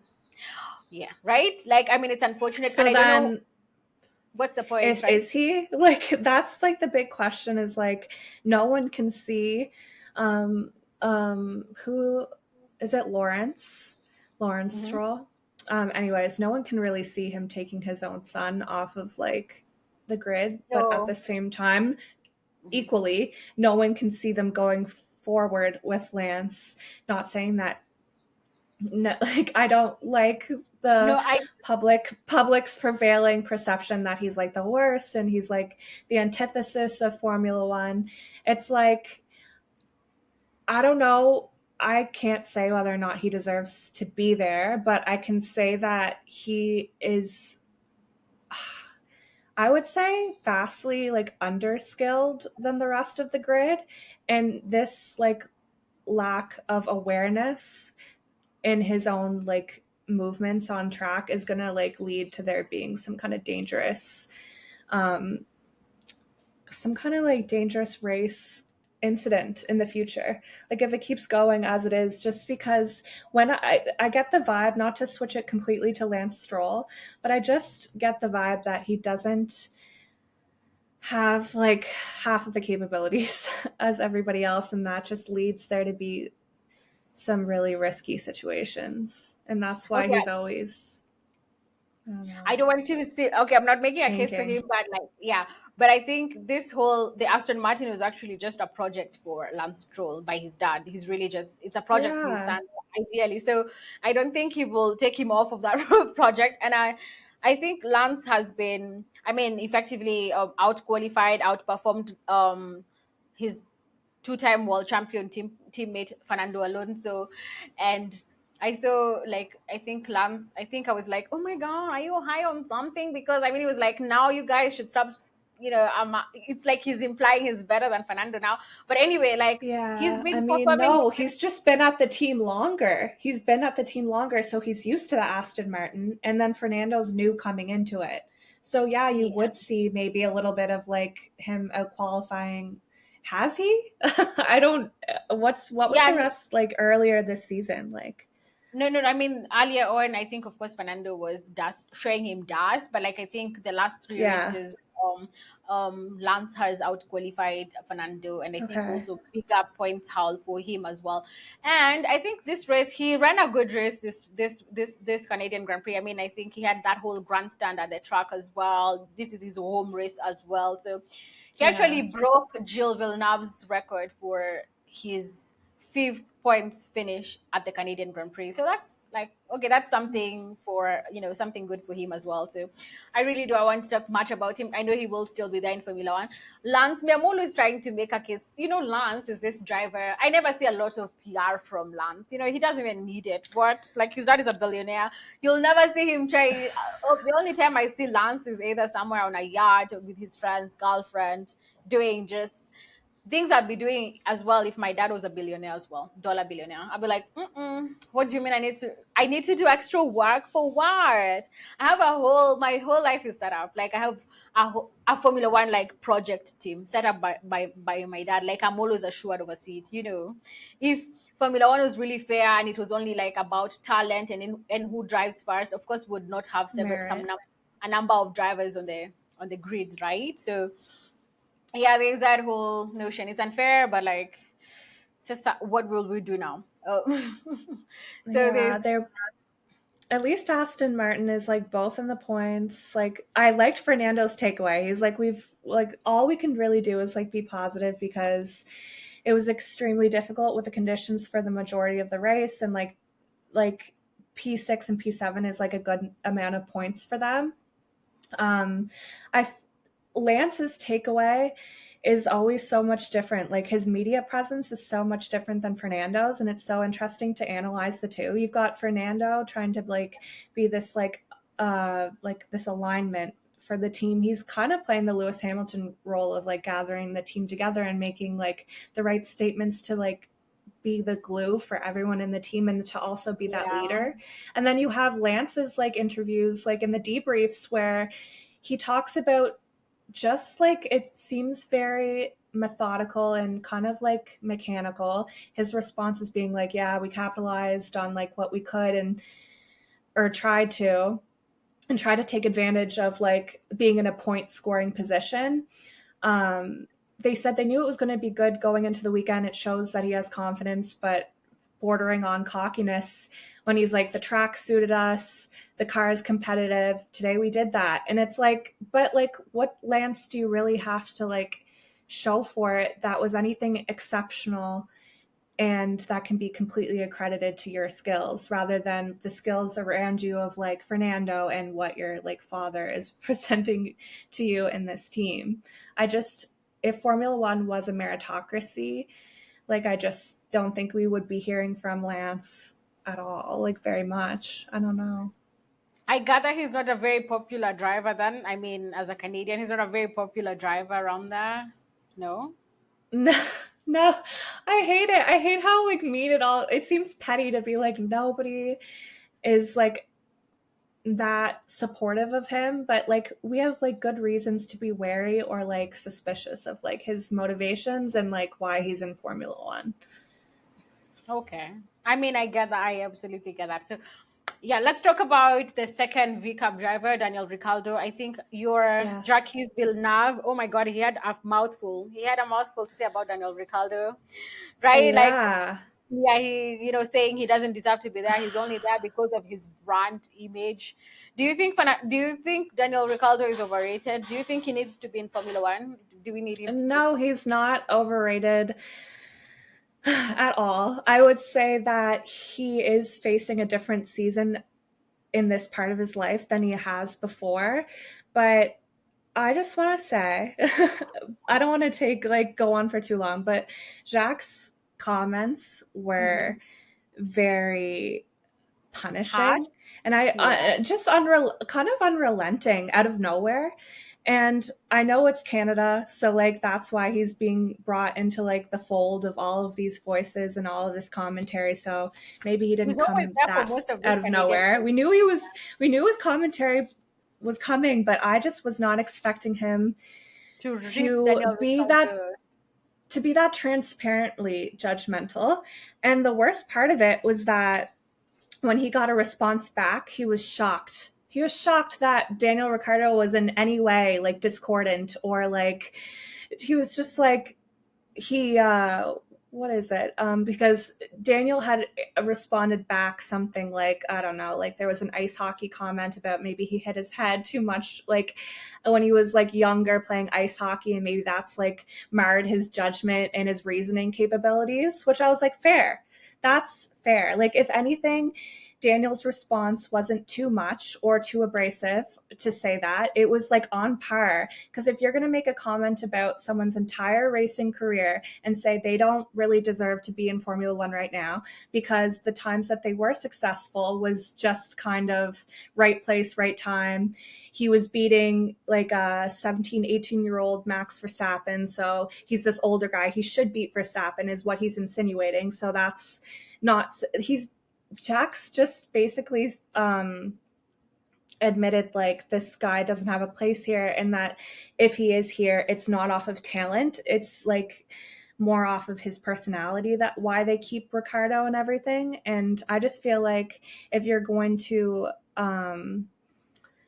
like over just to publicly scold someone over like um something so non-specific, it was like completely broadly telling him that he's a bad driver.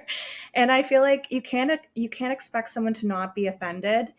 And so if you are going to journey or venture into Formula One commentary, you have to know that you're going to get like responses back, and they're going to be negative sometimes too. And you can't just play the martyr or like some to have some kind of holier than thou response saying the children are listening. How could Daniel Ricciardo respond back saying that like like maybe you hit your head? It's like, Jacques, that children are listening and they're hearing you put down this guy who's a hero to us all, and you know that. And if you're going to deal a career ending blow or observation to someone, you should be able to like walk off the comment just as readily as you expect Daniel Ricciardo to take this comment. Apparently, Daniel Ricciardo didn't even like hear the comments before quali. He just went out there and sent it. And then when he was in the media pits, then he was like, "Oh, now I've been told about the comments." So I don't know. You can't argue that. Oh, Daniel Ricciardo saw those comments, then raced really well. Like no, like I think Daniel Ricciardo was racing well, regardless of the interjections by this Canadian um, racer, ex-racer. I think no, no. I mean, of course, no. I. This is why I love like doing debriefs with someone, because sometimes I'm like, oh yeah, you saw it from that angle. And personally, I'm not a very, very, very big like Daniel Ricciardo fan, so I was like, I was almost agreeing with Jackie. You call him Oh, Jack? I really? don't know. I was just okay. I was like, you're making sense. I mean, Daniel Ricciardo has not historically made the most wise or strategic decisions moving from team to team since his departure from Red Bull as well. So I Yeah. think, I mean, he has not been in the best shape, to be honest, in Formula One. And maybe is it time? I mean, you're here. I mean, of course, with Formula One drivers, they always have something to prove. They want to come here, win races, and whatever.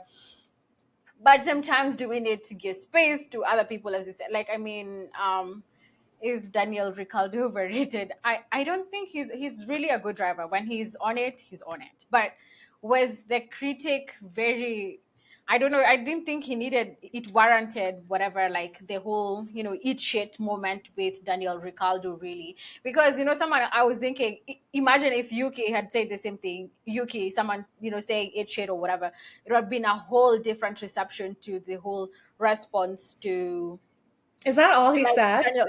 No, he didn't see. He said like all the things you said first, and then at the end was like a mic drop moments like it shit. Anyway, it's like the it shit Christian Bell or whatever. So I think Daniel Ricciardo. I mean, he could do better, definitely. I mean, of course, standing next to Yuki, of course, Yuki has obliterated him as well, like at VCAP as well. Like Yuki has been on it. I mean, this is the first weekend that Daniel Ricciardo has finished in the points this season, so Yeah. I mean, it's not very fair to go for him and just say he's just here for his face, but probably maybe that counts. But like, do we see the future of Daniel Ricciardo? What's the future of Daniel Ricciardo in Formula One? I just feel like with his moves from team to teams, he wasn't very strategic in how he was moving. You know, the way you sit down, be calculative of how you're moving. So his future has really been, it's not looking very good for him. He's not going to Red Bull anytime soon because we have Checo signing those 2 years. And I'm so sure he will renew again, like, those are 2026 and beyond. And because you don't want to bring in a new driver at the start of a new, era of regulation. So what is his future really, how is that going to shape up, like? So he can say all he wants, good, like comeback. Villeneuve deserves it. Jackie, he deserves it, maybe, because I mean, when you caught for trouble, expect trouble back. So you can just say stuff and then expect no, comeback from people. But like, fair enough, fair critic for Daniel Ricciardo, because he's really not been, on his best foot as well. Canadian Grand Prix, a good step forward for him as well. So, but would I cry if he didn't get a seat? No, no. We need, like, there are other more deserving people, like, who needs to start their careers as well. People like Liam Lawson. So there's really, like, there's a need for sometimes, to have, I don't know. I don't even know what more to say, No, I because I got, know.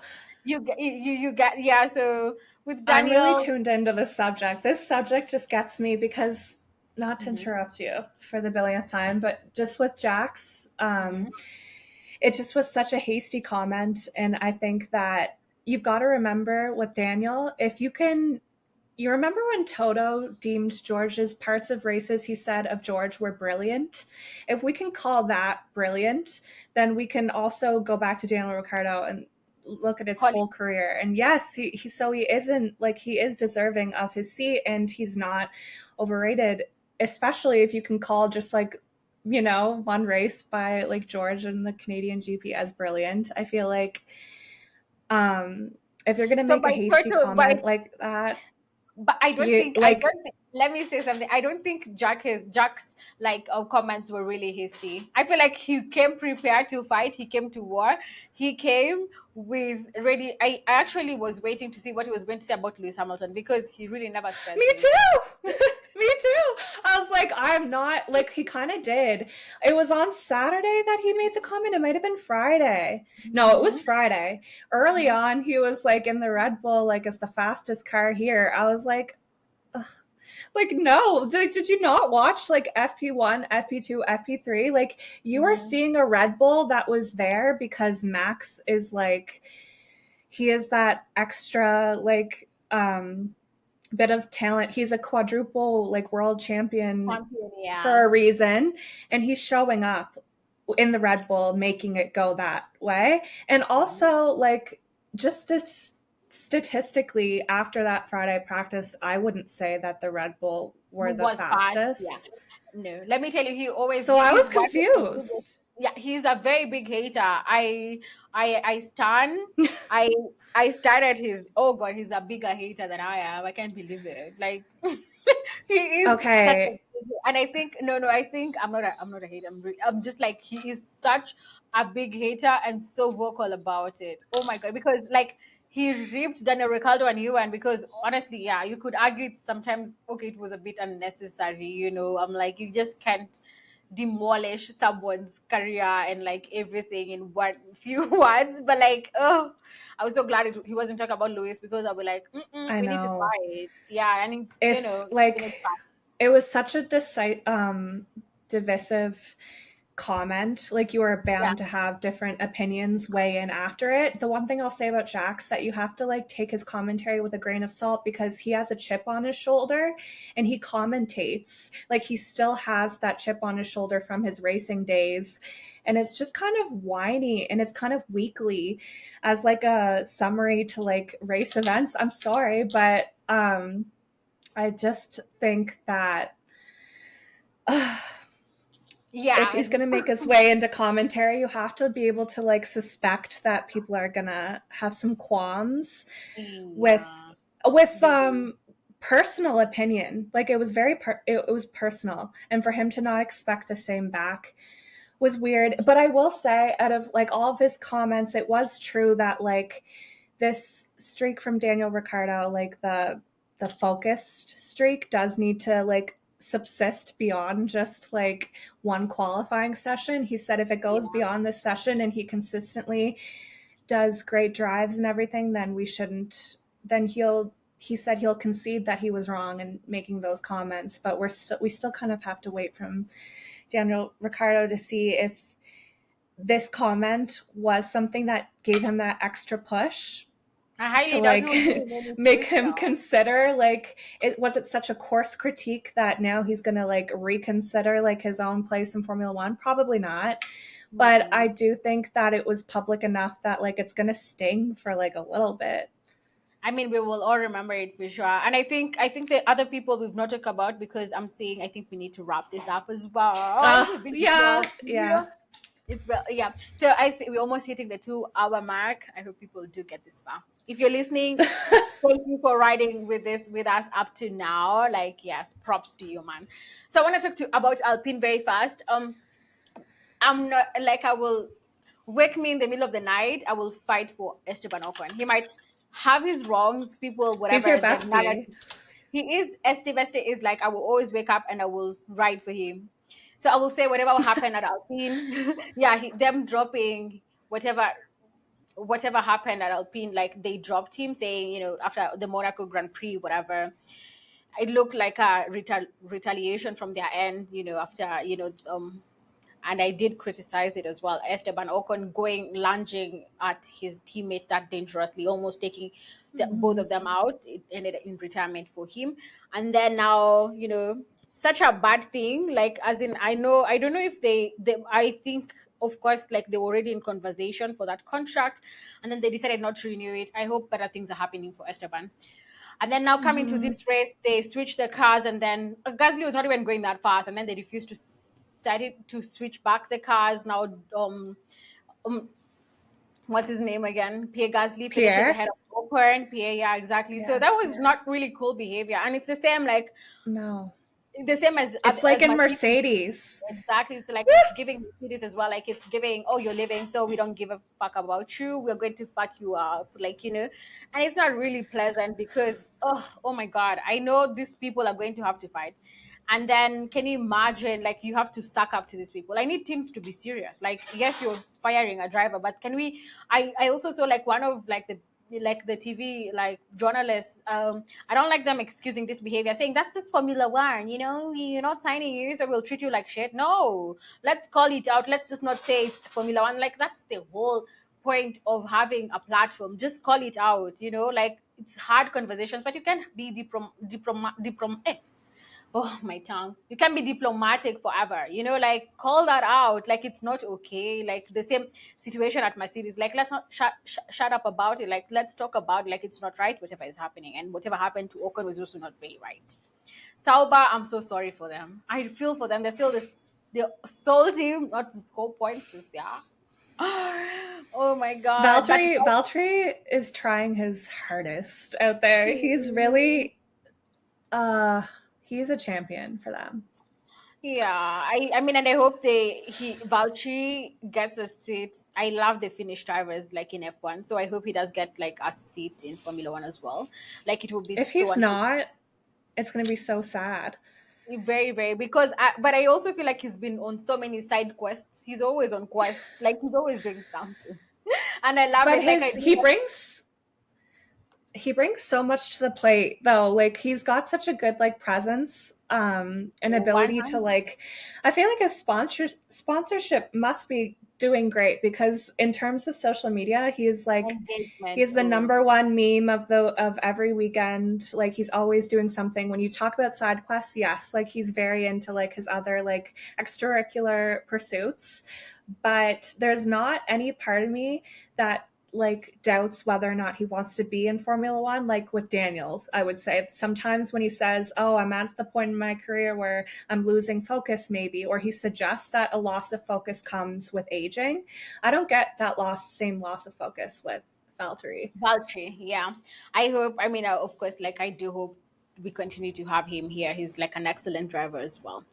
I think like Yeah, that's it for me. Like I think now we're yeah. just looking forward to the upcoming European leg of the races. It's a triple header: Spain, Austria, Silverstone. Very good races, all good like actions and like action tracks, and and I hope the cars and the teams are ready to also just take a run at Red Bull as well.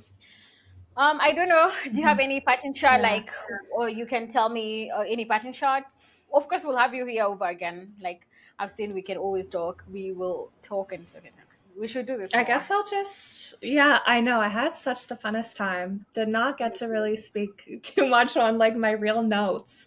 So a lot of Mhm. it was like off the cusp, which I apologize. But I'll just say that if a lot of the debate is asking or wondering if it's, Red Bull losing ground and making mistakes, or if it's a matter of the rest of the team catching up, like I truly believe it's both in Mhm. tandem. I think that we can't forget about the amazing gains that all the teams are doing, and we can't just chalk that up to, oh, Red Bull is with like new regs or like new with tracks that don't like suit them. I feel like they're going through some like real issues that we can't really understate, and now might be the time for every other team just to get these small little marginal places ahead now, and that might help us later for when it really matters to challenge them, because they definitely do have three other challengers. I mean, for sure, I love that take. I love a take. Like I absolutely love it.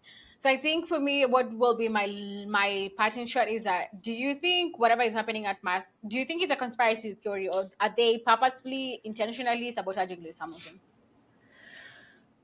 Like this weekend or overall? Overall this weekend, what is your take? um Both overall and this weekend. No, I don't think they're trying to sabotage them, but I do think that they have shifted gears to like prioritizing George. And I feel like it was sad. We didn't really get to talk about like Lewis's comments afterwards, putting all the blame on him. I'm not sure if we even talked about that, but it was so sad to hear. And I think. I think Mhm. Lewis, do I even know what point that I'm gonna make right now? No, Um, no, no, no. I think I he will did. say that like I keep remembering it and then forgetting it, but it was that he was warned that the softs are going to grain up so fast, so we can't go with the softs. His only other alternatives are the hards. So I think whatever happened on Saturday clearly influenced whether or not he won on Sunday. And he said specifically on Saturday that it was a performance issue for him, but he said something during the race that made him uh like it altered just the whole result of like what he was able to do. I don't know, like he said there wasn't a lot of grip. It was something he had in common with Checo. Them both saying that they just couldn't get the tires in the right window. And so I just think like had I don't know, Mercedes didn't exactly force him to go on, like that was his decision to go on the tire, and he didn't have another um he didn't have the fast enough tire that would be in the right window at the right time. And I don't see that as sabotaging because what do they have to gain? Okay, I don't know what they would have to gain. I think I'll go at it again because in terms, I don't know what I'm thinking when we talk about sabotage. We didn't talk about it. I'm so shocked we didn't. So I'll say this. My point. Lewis made those comments and he talked about qualifying and saying that he's, all during the weekend his tires good, everything okay, and then goes to quali and everything is not, he's having issues with tire warm up, and he alluded to like an issue with the tire blankets maybe. And tire blankets are Yes. like automated and like they need to be heated like electrically, so to heat the tires really to help like maintain that temperature. And that's alluding that someone is like interfering with that thing, or they have an issue with that, something that they are going to look at as a team. I highly doubt they'll look at it really. So that's what he talked about. When it came to the race, I'll say one thing. Lewis had that free stop to Fernando Alonso, but Mercedes only pitted Lewis Hamilton because they were pitting George, and they didn't want George Hamilton to get track position over George Russell, because George pitted for, he had a softer compound available to him, the medium, like a softer compound compared to what Lewis had at his reserve. So them pitting it was 14 laps to go. And I remember on the in the team radio, I think for me what makes the difference is that during that conversation he's asking, okay, can I go on the softs? Bono is like, no, too risky, it's 14 laps. And he had already, they remember Mercedes did long runs, a long stint on the soft, so they had the data from like Friday or whatever. 14 laps, not so many. I don't think there were too many to complete the Grand Prix, but anyway, I don't know, I don't have the data, so they said it was too risky. But then, okay, he asked, do we have the mediums? Of course he didn't have another set of mediums, because remember he was on the mediums, George was on the hard, so they pitted him for, and they told him he's going to take the hards. The information they crucially missed was telling him that they were pitting George as well, because I'm so sure if they told him they were pitting George, he would not have pitted. And pitting George to take the mediums, he would not have pitted. That's the information they crucially missed to tell Lewis Hamilton, because he also came out and said he didn't get that information as well. He said, if I knew he was coming in, I would not have pitted, because it didn't make sense. He was pitting because he had that free, he thought he was pitting because he had that, I remember his concern was track position. And Bono came back to him and told him he had that pit stop gap to Fernando Alonso. So that was the argument. Like, why would they do that? Why would they not tell him that they're pitting George? And that's why I keep on saying that they spoon fed this podium to George Russell. Remember, Lewis even overtook George overtook Lewis on track again. So for that podium, Lewis had already cleared Piastri when George couldn't, and then George cleared Piastri later, and then his tires had already gotten to like an appropriate, like optimal temperature to actually like perform very nicely. I've seen Mhm. arguments of I've seen arguments of people saying, now what if he had the tires were, now he had a better race tire, he should have overtaken George Russell again. No, like remember, this is just 14 laps. I don't think the medium would have gotten that beat up to be a better race tire compared to the hard tire. So that's the whole basis of this whole thing, calling it out, saying this is like intentionally trying to stop him because that's why even Lewis, even in the team radio, that team radio with Toto coming back on radio talking to Lewis at the end of the race, Lewis didn't even respond. He parked somewhere. I don't even know where he was parking. Like he just shook his head, standing. It was ridiculous, like them doing that to Lewis. I just feel like it shouldn't have been done, or at least give him all the information. Because I am telling you, the only reason, I mean, of course, Lewis had like that extra fastest lap, but the only reason why they pitted him was to make sure that he's not ahead of George Russell. And then, them knowing very well he only has the hard tire and Mark and Russell had the medium tire. They really just wanted to give George, they spoon fed him. He has been coddled and just delivered into a podium because I didn't make sense for me. That's why I call it, that's what we're saying. It feels like intentional sabotage from the team. Yeah, like it may seem really marginal, but when you see like George getting a 4.2 second, was it 4.2? Something like that. And then I forget what the exact numbers was. It might have, and then you see Lewis going through with like a 4 point something. Like he was ahead, like his pit stop was longer. Sorry, not four. What do I even mean? 2 point Don't something. take me 2 point, it was like 2 point something and then 2 point something. They were No, I off. think I And think I I know think that you shouldn't care about that, but I do. I'm like, why is No, Lewis no, no. not I getting think we as a all, we all, fast? we've all asked that question for the longest time, and I remember like Red Bull mechanics came at people on Twitter saying we shouldn't say that about the pit crew. They work too hard. We can't say they're favoring one side of the garage because when you even look at Red Bull, Checo gets the better pit stops. Like he gets faster pit stop compared to Max Verstappen. So with the pit stops, I feel like Mercedes, I can't fault them there. We've called them out so many times; they've improved now. So we don't get to 3 seconds now. We get to like very early 2 point something seconds. So um, I think this is definitely something that we'll pick up on. We'll wait to see what happens in Spain, Austria, and Silverstone, and then now if we'll see, it will continue fueling all those theories of sabotage and everything. I think that's it from me, guys. Thank you so much for riding with us and staying with us. Heather, thank you so much. Thank you so much for making the time to come to the Will Speak podcast. And this is not the last Of time. course. Yes, you've Yes, been thank you. Thank you so lovely. much for having me. It was amazing.